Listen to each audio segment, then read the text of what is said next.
Hello, but let's see the question. So the question is saying the oxidation potential of zinc, copper, silver, H2 and nickel are 0.76 minus 0.34 minus 0.80 and 0.25 volt respectively.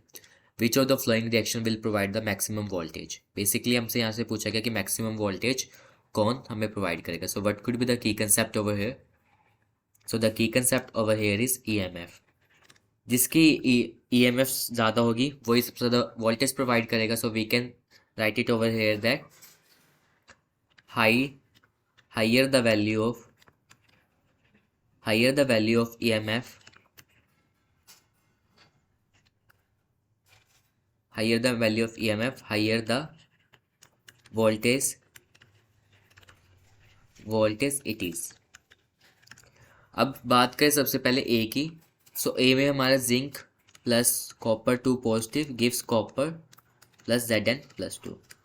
One thing you have to keep in mind that oxidation हमारी कहाँ पे होती है? On anode पे, and reduction कहाँ पे होती है? कैथोड पे. रिडक्शन होती है कैथोड पे. और यहाँ पे हमें ऑक्सीडेशन पोटेंशियल दे रखी है.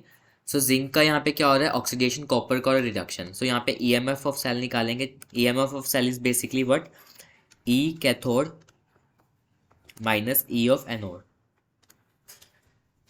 रिडक्शन कॉपर का हो रहा है, so it will be 0.34 minus 0.76. तो यहाँ से आगे 1.1 आ जाएगी.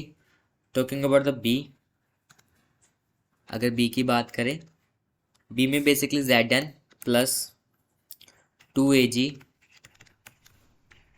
Gives 2Ag plus Zn plus 2. Zn का हमारे यहाँ पे ऑक्सीडेशन हो रहा है, सिल्वर का रिडक्शन हो रहा है. सो कैथोड माइनस एनोड करेंगे, दैट विल बी 0.8 माइनस 0.76. देखो हमें ऑक्सीडेशन हो रखी है तो रिडक्शन में वो साइन उल्टा हो जाएगा, पॉजिटिव बन जाएगा. इसलिए हमें गिवन की ऑक्सीडेशन पोटेंशियल सिल्वर की माइनस 0.8 थी, बट वहाँ पे रिडक्शन होती है 0.8 होगी. यहाँ पे आगे 1.56. सी हम निकालते हैं. सी में हो रहा है H2 plus copper 2 positive gives twice of H positive plus copper. यहाँ पे कैथोड पे अगर हम बात करें, कैथोड पे आगे 0.34 माइनस 0, तो इसके आगे 0.3 और volt.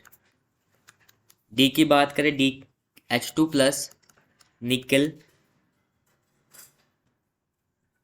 2 positive, H2 plus nickel 2 positive gives 2H positive plus nickel. Again cathode minus anode करेंगे, so it will be minus 0.25 minus 0, so it will be minus 0.25 volt. तो सबसे ज़्यादा किसके केस में है? So in the case of B. So we can write the answer as B. Hope this is clear to you. Thank you so much.